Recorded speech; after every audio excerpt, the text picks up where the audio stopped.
Bueno, mire, está de más decir, bueno, es que esto siempre lo decimos cuando sabemos que es importante reiterar. Bueno, está de más decir que el tema del dilema moral, pues es un tópico en la historia de la literatura, cuando los personajes se enfrentan a decisiones difíciles y muchísimas veces se preguntan, ¿qué hago? Porque detrás de esa pregunta, ¿qué hacer?, pues se busca dar respuesta a cómo ser feliz, cómo sentirse bien. Y bueno, ¿qué le cuento? La literatura, mire, está llenita de buenas historias que reflexionan sobre cómo actuar en el mundo sin poner en riesgo pues el envoltorio, el celofán de lo civilizado, pero sin contener tanto a la bestia que nos habita. Y bueno, qué mejor que ir a El extraño caso del Dr. Jekyll y Mr. Hyde del novelista inglés Robert Louis Stevenson. Pues comencemos por el principio, como dice Aristóteles en su maravillosa poética. Entonces vamos a aproximarnos primero al recurso literario de el doble, la dualidad, ¿no?, aparentemente inherente al ser humano y sus efectos. Bueno, este concepto de el doble, el así separado de la preposición, porque es en sí un sustantivo, o sea, de el doble, que se convirtió en recurso literario, en arquetipo, pues fue introducido por el novelista romántico alemán Jean Paul. Me refiero a Johann Paul Friedrich Richter, en su novela Siebenkas, publicada en, fíjese, 1796. Es que siempre las fechas son importantísimas para situarnos, ¿no? ¿Dónde estamos? Estamos en el romanticismo alemán, con este novelista que se llamaba a sí mismo, así firmaba sus obras, Jean Paul, pero que se llama, en nombre completo, Johann Paul Friedrich Richter. Y bueno, la historia cuenta que el abogado de los pobres, dijéramos, Siebenkas, es decir, un hombre muy bueno, un hombre con una bondad tremenda, pues imagínense, es abogado de gente pobre, Siebenkas, y este abogado contrae matrimonio con una modista, Lanette Egelkraut, a quien, bueno, a este enlace acude su amigo íntimo, tiene un amigo intimísimo, Heinrich Leibeger, y que además, ¿qué cree? Que tienen un asombroso parecido físico. Bueno, y todo esto también después nos va a recordar a Edgar Allan Poe, ¿no? Pero William Wilson, pero bueno, Siebenkas es tan infeliz en su matrimonio, se siente tan ahogado por esa relación, pues que termina fingiendo su muerte y entierro, pero recuerde que tiene un doble, ¿eh? Así que usted ya se ha de imaginar lo que sucede aquí. Bueno, y en una de las notas al pie del libro, Jean Paul dice que el doble es una manera muy particular de vernos, como un otro en el sí mismo, como le llama doble caminante. Es que esta es una imagen tremenda, la imagen del doble caminante, es decir, baladito de mí, está ahí, ¿no?, todo el tiempo. Es un doble personal, ¿no?, como Drácula, Frankenstein, Dorian Gray, obvio, como el Dr. Jekyll, personajes de obras, pues, que lo sabemos, exploran la dualidad desde una perspectiva moral, es decir, que esté en el doble, en esta figura, arquetipo, recurso literario, ¿no?, en el doble, pues se va a concentrar la parte oscura y malévola que emana del propio individuo, y por lo tanto para los escritores el doble es un medio muy muy propicio para examinar el lado oscuro del yo, eso que molesta y desordena a la razón y que lleva a la desmesura.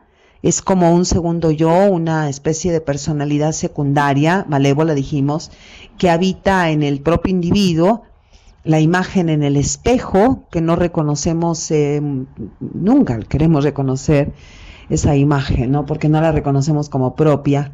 Entonces sería como la imagen negada, la imagen oscura, y que va a encerrar la perversidad del yo, la bestialidad, ¿no?, la fiera, la sombra, pues que está muy distante de la personalidad civilizada, es decir, una personalidad muy amaestrada, ¿no? Por lo social, muy lijadita, talqueada, perfumada, brillante, llena de buenas intenciones, bueno, por lo menos en apariencia. Y ese doble, que es una imagen, ¿no? Stevenson lo va a corporeizar, lo va a encarnar lo malvado. Y lo malvado se alimenta de lo que el sujeto odia.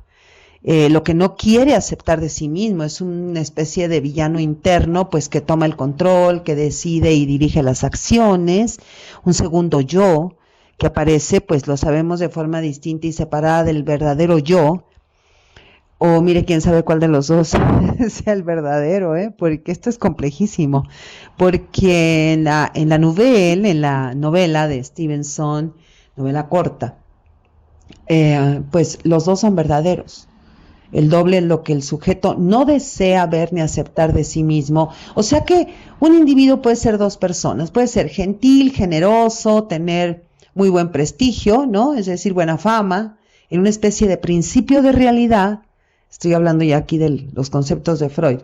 Y otro, ¿no? Otro sujeto, otro individuo, aparentemente distinto, pero dentro, ¿no? de este individuo gentil, generoso, etcétera. Y ese otro, ¿no? Desatado, pero desatado, es decir, liberado en sí mismo dentro del principio del placer. Y bueno, y con mucha razón, surge la leyenda muy anterior sobre del oráculo griego. Bueno, a ver, conócete a ti mismo. Y no sin razón, nuestro amadísimo poeta chileno Vicente Huidobro, en su poema titulado Canción de Muervida, mire qué título, dice Huidobro: mi mano derecha es una golondrina, mi mano izquierda un ciprés, mi cabeza por delante es un señor vivo y por detrás es un señor muerto. Bueno, es que la poesía todito lo mira, En el caso del Dr. Jekyll y Mr. Hyde, del extraño caso, ¿no? Stevenson, bueno, que además es el autor amadísimo por Jorge Luis Borges. Bueno, de esto ya hablaremos. Esta novela trata sobre la problemática moral de la dualidad. Henry Jekyll crea un doble malvado de sí mismo, a Mr. Hyde. Jekyll es un hombre honorable, es doctor en medicina, doctor en derecho, es miembro de la Sociedad Real, imagínense, ¿no? Y Mr. Hyde, su doble, pues toma el control de su cuerpo físico y lo convierte, bueno, y no solamente físico, ¿no? Es todo él, y lo convierte en un sujeto deforme. Y sabemos que la deformidad en la literatura, pues, está relacionada con la maldad, como en el caso de lo que ya comentamos, Drácula, Frankenstein, Dorian Gray, etcétera, ¿no? Y todo esto inicia con la revelación científica que tiene el doctor Jekyll. Dice: el hombre no es realmente uno, sino dos. Por tanto, pues el individuo, decimos nosotros, es un compuesto moral, que almacena como una especie de lucha entre el bien y el mal, que nunca llegan a ser compatibles. Bueno, esto lo sabemos desde siempre, no sé, desde Gilgamesh y Enkidu, desde el tótem, el concepto del tótem, el chamán, desde la magia simpática, desde el mito, la leyenda, desde el misticismo, bueno, hasta el amor tiene que ver aquí. Y sí, pues lo sabemos desde siempre, pero otra cosa es buscar demostrarlo científicamente dentro de la novela, ¿no? Y Freud, Jung, bueno, lo demostraron científicamente. Bueno, es que aquí la palabra ciencia, cuando la unimos a la literatura, hay que saber usarla porque tiene mucho peso en estos territorios de ficción. Y para qué le cuento, en la filosofía, ¿no? El tema del caballo de Turín, esto nada más como ejemplo. Usted sabe, Nietzsche está aquí. Bueno, y qué decir de Schopenhauer también, ¿no? Bueno, y más. Y bueno, madre mía, hasta Darth Vader en Guerra de Galaxias, o Voldemort. Bueno, a mí me encanta Harry Potter. Y el anillo de Bilbo Bolsón, ¿no? Del Señor de los Anillos. Y Lejana, de Julio Cortázar, entre muchos otros cuentos de Cortázar. Y obviamente Borges siempre presente, ¿no? En esto del doble. Esto es interminable. Es decir, dentro del sujeto hay como una especie de, se lo voy a decir muy a la cortázariana, ¿no? Como un ring de box, ¿no? Entre el principio del placer, el principio de realidad, entre lo que Moralmente está bien y está mal. Cuando decimos bien y mal estamos obviamente hablando de la moral. Y bueno, esto explica los insomnios, ¿no? Como eso de las 3 de la mañana parece que suena la campanita del round. Bueno, en el relato de Stevenson, para no empezarme a desviar a Julio Cortázar, en el relato de Stevenson tenemos a Henry Jekyll, decíamos el doctor, que luego pues de percatarse de la existencia de estas dos naturalezas contrarias en el campo de la conciencia, él es médico, recuerde, y pues busca liberar la oculta, la reprimida, o sea, darle libertad a la dimensión malévola para estudiar, para observar al sujeto liberado de la conciencia moral. Es decir, vamos a hacer lo que queramos, lo que nos dé nuestra real gana, sin que ningún remordimiento nos perturbe. Entonces, bueno, el doctor Jekyll combina una serie de componentes químicos, crea una droga que algunos críticos, bueno, que para mí esos críticos no tienen pero ni una uña de críticos, dicen que era cocaína o heroína, que porque además Stevenson no consumía esto, pero bueno, esto va más allá, esto no interesa en la obra. Y que esta droga, bueno, obviamente lo va a llevar a sus bajos fondos o va a destapar, ¿no? La criba, la cloaca. Y esos bajos fondos, esa cloaca, esa especie como de bajo fondo, pues es Mr. Hyde. Y lo va a hacer con el propósito de liberarse precisamente de esa lucha, del tormento de la lucha, ¿no? Entonces, al beber esa droga, esa poción, pues cambia totalmente su forma física por una que lo hacía verse horrendo, ¿no? Y que encarna lo vil, lo malvado, y lo que vemos, bueno, es que luego de beber la droga sufre dolores desgarradores, seguidos como una especie de sensación de algo nuevo, una especie de sensación de rejuvenecimiento, incluso de liberación, ¿no? De ligereza, de felicidad. ¿Por qué? Pues porque se rompieron las ligaduras con el deber. Y además también siente esa como libertad del alma, ¿no? Dice en la obra, me sentí al primer aliento de esta nueva vida más perverso, 100 veces más perverso, un esclavo vendido a mi demonio innato. Estiré los brazos embriagado por la frescura de esas sensaciones y en aquel instante noté de pronto que había perdido estatura. O sea, cómo empieza a deformarse, ¿no? Este es el mal encarnado, un cuerpo sin moral, ¿no? Por tanto, deforme, repugnante. Dice en la obra, cuando revestía la forma de Edvard Hyde, nadie podía acercarse a mí por primera vez sin sentir rechazo. Esto, según puedo interpretar, es debido a que todos los seres humanos con quienes tropezamos son un compuesto del bien y del mal, y únicamente Edvard Hyde en las filas de la humanidad era puro mal. Es decir, pues un sujeto extraño, encorvado, pálido, aterrador, un monstruo, un marginado, ¿no? En el concepto de la monstruosidad, un marginado. En él, bueno, están contenidas todas las bajezas humanas, toda la naturaleza, ¿no? Sin los condicionamientos, se libera todo esto. Y sabemos, bueno, que hay pensamientos y sentimientos reprimidos en el inconsciente. Dice en la obra, había disfrutado bajo el disfraz de Hyde. Tomé esta decisión quizás con una reserva inconsciente. El diablo que había en mí había estado encarcelado durante mucho tiempo y salió bramando. Bueno, entonces Mr. Hyde, es decir, lo inconsciente, ¿no? Es lo que saca a la luz, ¿no? Es quien saca a la luz, es esa encarnación de la develación de todo aquello que es vergonzoso para la conciencia, es decir, para Jekyll. Y dice en la novela, ay, esto debe de ser el espectro de algún antiguo pecado, el cáncer de una escondida vergüenza, el castigo que llega. Y Mr. Hyde, que es lo reprimido inconsciente, dice en la novela, Mr. Hyde pensó, si se le estudiara ha de poseer secretos tales que a su lado los del mismo Jekyll serían la luz del sol. Es que esto es súper interesante, ¿verdad? Ahora, ¿qué está escondido en lo inconsciente? Pues lo sabemos, lo reprimido por el yo, la sombra, dice en la obra. Comencé a reflexionar con mayor seriedad que hasta entonces las consecuencias y las posibilidades de mi doble existencia, la parte de mí mismo que tenía el poder de proyectar al exterior desde hacía algún tiempo, la había ejercitado y nutrido de sobremanera. O sea que Mr. Hyde proviene de la parte más oscura, ¿no? Y además se alimenta de la conciencia. Esto es tremendo, porque va desgarrando la conciencia, no se la va comiendo.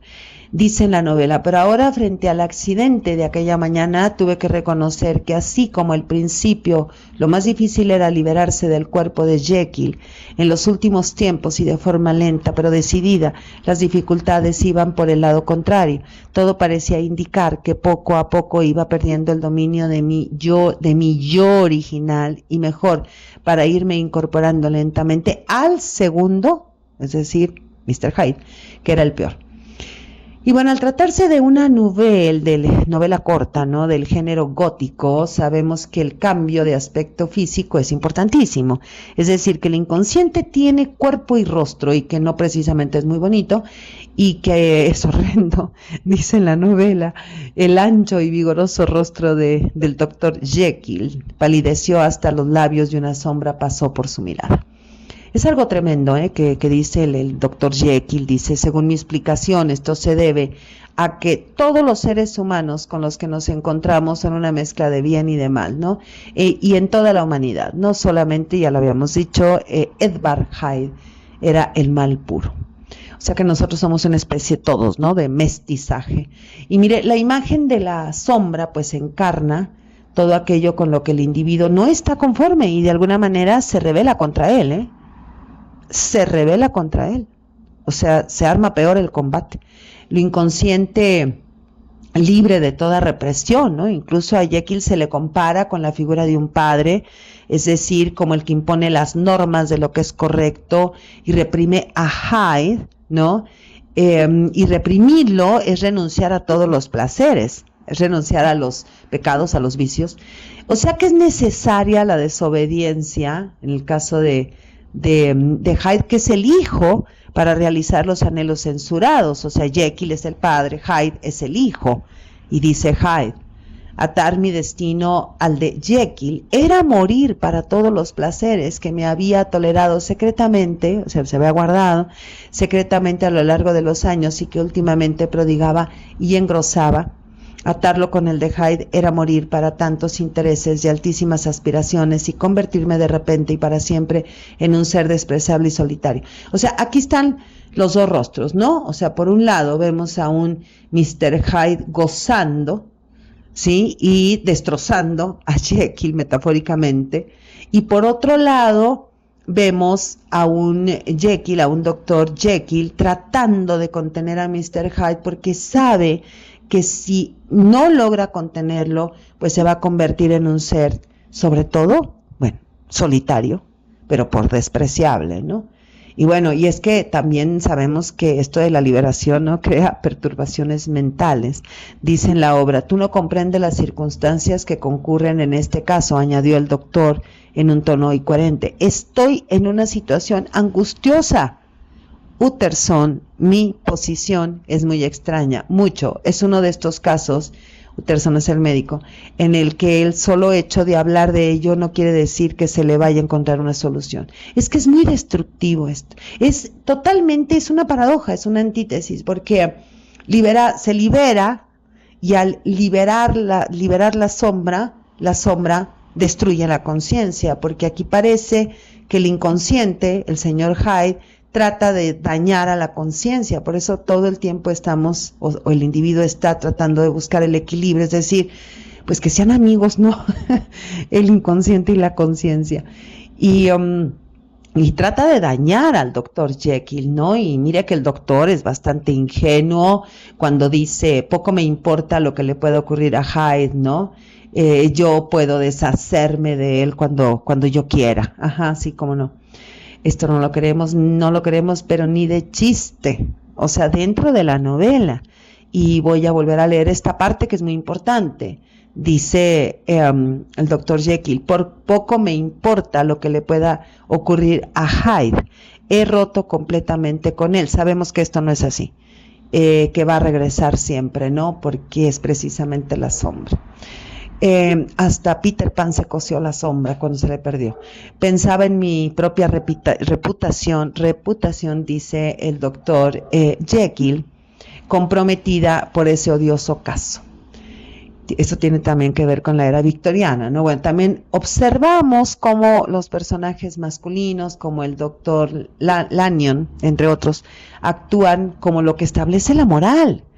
Jekyll pide ayuda a su amigo y abogado, el señor Utterson, que no era el médico, ¿no? Lanyon es el médico y Utterson es su amigo y abogado. Pues ya que, no sé, es que esto parece que está totalmente puesto en clave de cordura de la conciencia, ¿no? Y que la sombra lo único que hace es crear la confusión. Dice, quisiera dejar el asunto en tus manos, Utterson. Tengo el conocimiento de que tú acertarás en lo que es más indicado. Confío mucho en ti. Quiero que seas tú quien juzgues por mí. He perdido toda la confianza que tenía en mí mismo. Se fija cómo lo va destrozando Hyde, ¿no? Es decir, la sombra se manifiesta cuando se está en conflicto con ella, pero tampoco es normal que el sujeto sea capaz de reconocer la sombra. Me estoy refiriendo ya en la realidad real, ¿no? Pero sí de verla en otros.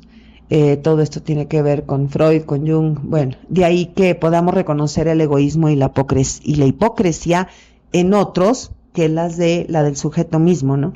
Y esto está simbolizado en la obra cuando dice, pero Mr. Hyde parecía estar fuera del alcance de la policía, es un villano, es un transgresor, como si nunca hubiese existido, ¿no? Fueron desterradas muchas cosas de su pasado, desenterradas muchas cosas de su pasado, y todas ellas ignominiosas. Se conocieron historias de la crueldad de aquel hombre impasible y violento a la vez, de su vida abyecta, de sus singulares amigos, del odio que había despertado por doquier, pero de su destino, nada en absoluto.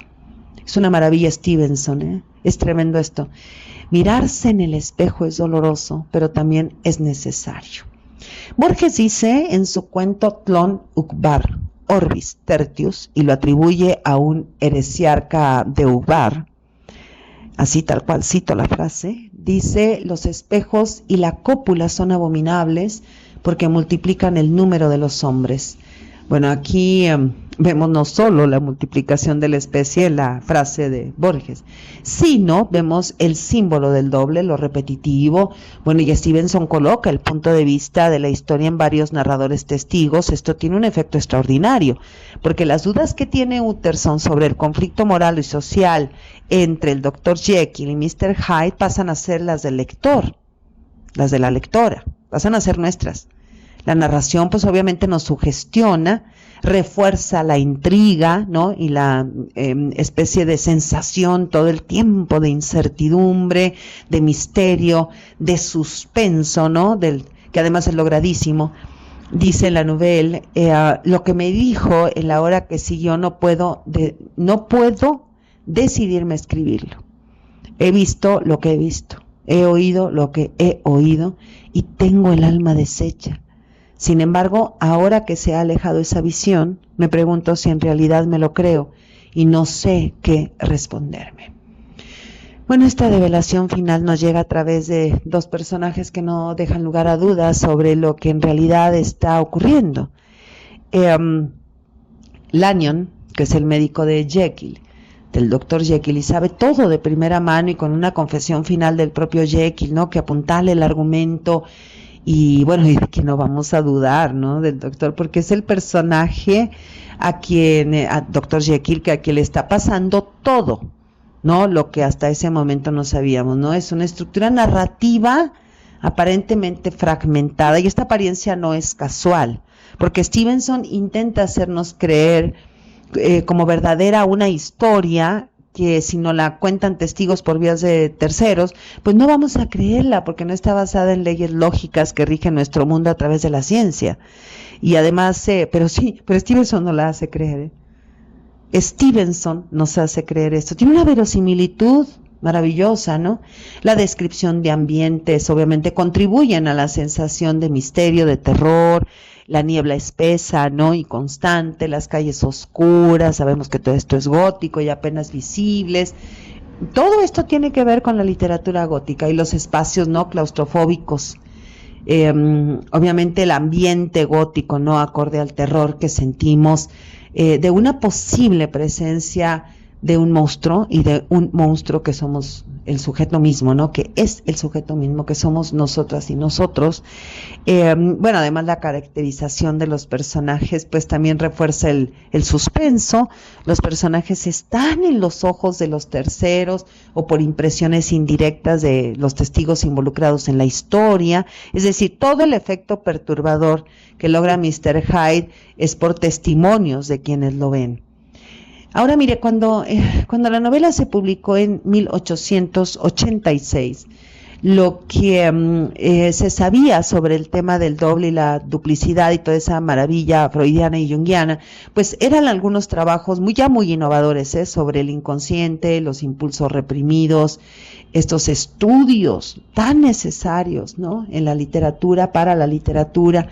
Los estudios de Freud, los estudios de Charcot, de otros psicoanalistas, ¿no?, que se publicaban en revistas y que suponemos pues fueron leídos por Stevenson, eso lo suponemos, y casi podría afirmarse con seguridad que Stevenson fue de los primeros autores en llevar el tema del doble a la ficción, y vaya si fue impactante el impacto en los lectores, en las lectoras, y bueno, después en estudios sobre la identidad, la moralidad, los impulsos reprimidos, pues sabemos que caló de manera muy profunda.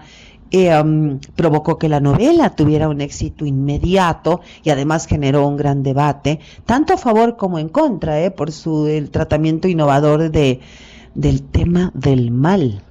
Y bueno, se dice que El extraño caso de Dr. Jekyll y Mr. Hyde pues fue un éxito de ventas inmediato, porque ya ve que nos encanta en la literatura el tema del mal. Y más, ¿no?, cuando obviamente a mí me parece que no hay tema del mal que no esté situado absolutamente en el concepto de el doble, en el arquetipo de el doble, van como unidos en la literatura, lo siniestro, ¿no? Porque además, pues no hay nada más conocido que uno mismo y nada más desconocido que uno mismo. Y bueno, sabemos que fue un éxito de ventas de inmediato, decíamos, se dice que se vendieron unos 40,000 ejemplares, imagínense en ese tiempo, 40,000 ejemplares. En los primeros 6 meses en Reino Unido, ¿no? Y estamos hablando de que la novela se publica en 1886 y que por ahí de mediados de año de 1886 ya se habían vendido más de 40,000 ejemplares. Es que esto es increíble. Y Stevenson, bueno, había logrado además captar las zozobras de la sociedad victoriana, zozobras morales, en un relato, es decir, aquí me detengo porque eso de zozobra moral está tan metafórico que quizá no se comprenda, ¿no? Es decir, es que la sociedad victoriana tenía una doble cara, ¿no? Tenía un doble rostro, esa moralidad, cuidado con la moralidad de la sociedad victoriana, pues sí, muy bien, ¿no? La revolución industrial y por otro lado, la explotación de los niños. Y entonces vemos... a eso llamamos zozobra, ¿no? Zozobra moral de la sociedad victoriana. Y lo que vemos en la obra de Stevenson, en esta novela magistralmente lograda, es que Stevenson pues combina elementos de lo que hoy podría llamarse thriller, que no es más que lo gótico, la ciencia ficción, un terror psicológico, bueno, una historia que trascendió al género gótico, lo trascendió, para convertirse en un estudio psicológico profundo. Bueno, canciones, videojuegos, toda una industria cultural que gira en torno a Dr. Jekyll y Mr. Hyde. Un estudio psicológico sobre la naturaleza humana y gran parte de esa mirada, y sabe que nos encanta porque nos encanta lo que dice la mirada de Chesterton, nos fascina la mirada de Chesterton, pues quien defiende la novela, ¿no?, de sus detractores. Fíjese lo que dice Chesterton.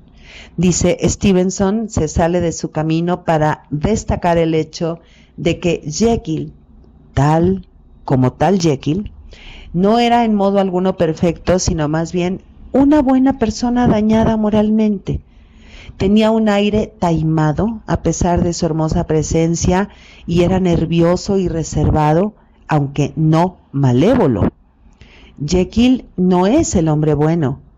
Jekyll es el hombre corriente, común, mixto, como todos, y moderadamente humano cuyo carácter ha comenzado a sufrir los efectos de alguna droga o pasión nociva. Ahora bien, lo que le consume, sigue hablando Chesterton, es la costumbre de ser Hyde. Y es aquí donde se halla la excelente moraleja de Stevenson, dice Chesterton, una moraleja tan superior como opuesta a la que popularmente se le atribuye. Tremenda obra, así no lo decimos, como lo dice entre palabras Chesterton, un novelón, Dr. Jekyll y Mr. Hyde, de Robert Louis Stevenson, a quien Borges lo sitúa entre los justos. Dice Borges: los justos, un hombre que cultiva un jardín como quería Voltaire, el que agradece que en la tierra haya música, el que descubre con placer una etimología, dos empleados que en un café del sur juegan un silencioso ajedrez, el ceramista que premedita un color y una forma, un tipógrafo que compone bien esta página que tal vez no le agrada, una mujer y un hombre que leen los tercetos finales de cierto canto, el que acaricia a un animal dormido, el que justifica o quiere justificar un mal que le han hecho, el que agradece que en la tierra haya Stevenson, el que prefiere que los otros tengan razón. Esas personas que se ignoran están salvando el mundo. Qué maravilla es despedirnos de El extraño caso de Dr. Jekyll y Mr. Hyde de Robert Louis Stevenson con Borges en la conciencia. Soy Margarita Díaz de León, Literatura en Espiral.